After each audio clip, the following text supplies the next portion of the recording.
नमस्कार, आप news 4 nation देख रहे हैं। मैं हूं आपके साथ वंदना। बिहार में सीएए को लेकर के एक बार फिर से राजनीति तेज हो गई है। आपको बता दें कि बीजेपी और जेडीयू का तालमेल इस मुद्दे पर नहीं बैठता नजर आ रहा है।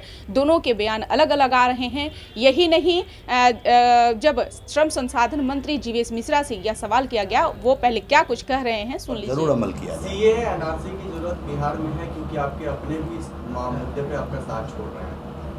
अब देखिए, ये मैंने कहा ना कि ये भी मुद्दा शीर्ष नेतृत्व का है। इसमें शीर्ष नेतृत्व का जैसा फरमान होगा, केंद्र की सरकार का ये मुद्दा है।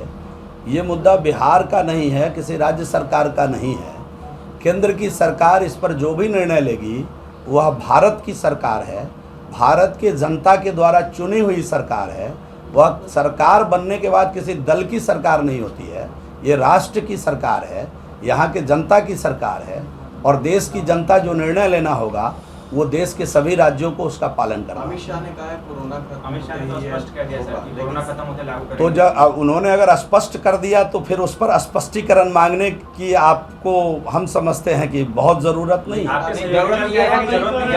अब मेरे सहयोगी दल ने क्या कहा मुझे मालूम नहीं, लेकिन मुझे इतना मालूम है कि भारत की सरकार, आप लोग का स्टैंड क्लियर है। भारत की सरकार इस मुद्दे पर जो निर्णय लेगी वह राज्य सरकार को मानने के लिए बाध्य होना पड़ेगा। लेकिन आपके नीतीश कुमार को ये एनआरसी पसंद नहीं है। वो कहते हैं कि बिहार में ये लागू नहीं हो सकता है। किनको पसंद नहीं है? नीतीश कुमार को। अभी मुख्यमंत्री जी ने कोई आधिकारिक बयान इस पर नहीं दिया है।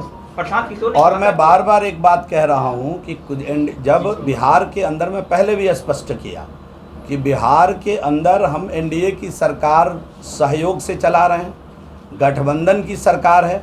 तो गठबंधन की सरकार के कुछ अपने मायने होते हैं और गठबंधन की सरकार में आम सहमति से ही सरकार को चलाई जाती है।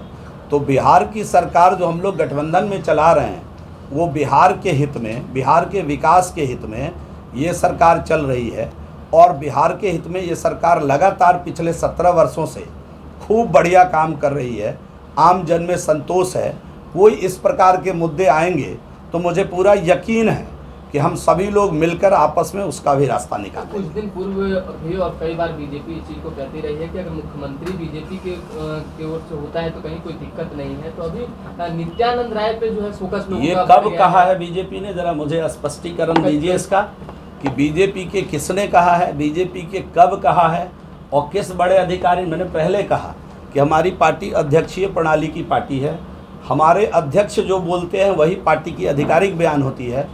बाकी बयान पर नोटिस लेकर मैं कोई बयानबाजी नहीं करना क्या चाहता। आरजेडी की वजह से बीजेपी बीमार पड़ जाती है? आरजेडी का बयान है कि लालू यादव को देखकर भारतीय जनता पार्टी बीमार। हम तो कह रहे हैं कि लालू जी की चिंता आरजेडी ज़्यादा करे, उनका सेहत खराब है और वो जो जमानत पर छूट कर आए हैं, कोई उनको सज़ा माफ़ नहीं किया गया है, पाप से मुक्त नहीं किया गया है। तो जितना चिंता उनको करना है अभी लालू जी की सेहत की करें, क्योंकि आरजेडी लालू जी के नाम पर चल रही है। जिस दिन लालू जी चल बसे, आरजेडी चल बसेगी। तो मुझे भी लालू जी की चिंता है। मानव होने के नाते बिहार के एक स्थापित नेता रहे हैं, 8 साल मुख्यमंत्री रहे हैं, 7 साल पत्नी को मुख्यमंत्री बनाकर बिहार को चलाने का काम किए हैं। मेरी बड़ी श्रद्धा है उनके प्रति। हम तो भगवान से यही प्रार्थना करेंगे कि उनका सेहत ठीक रहे और उनके पूरे परिवार को ईश्वर सद्बुद्धि दे कि जमानत से छूट कर आए हैं, उनके सेहत का ध्यान रखे, उनके सेहत का मुकम्मल व्यवस्था करे और बुढ़ापे में कम से कम पिता के सेवा करने का दायित्व का निर्वहन भी उनके लोग, उनके बच्चे करें। हम ये ईश्वर से प्रार्थना करेंगे और स्वयं लालू जी से भी प्रार्थना करेंगे कि आप ईश्वर की आराधना करिए, उनकी प्रार्थना करिए और जो जीते जी जीवन में पाप हुआ है उसकी प्रायश्चित करिए। लेकिन राजद का तो ये आरोप है कि लालू प्रसाद यादव के नाम से अब मैंने इतना विस्तार से सब कुछ बता दिया। बढ़ जाती है, डर जाती है। मैं बीजेपी किसी से नहीं डरती है। बीजेपी दुनिया की सबसे बड़ी पार्टी है। बीजेपी कार्यकर्ताओं की बदौलत चलने वाली पार्टी है। बीजेपी किसी समीकरण से लुढ़कने और चलने वाली पार्टी नहीं है। बीजेपी के अंदर कार्यकर्ता मनोभाव से काम करते हैं। बीजेपी के कार्यकर्ता सिपाही के नाते काम करते हैं।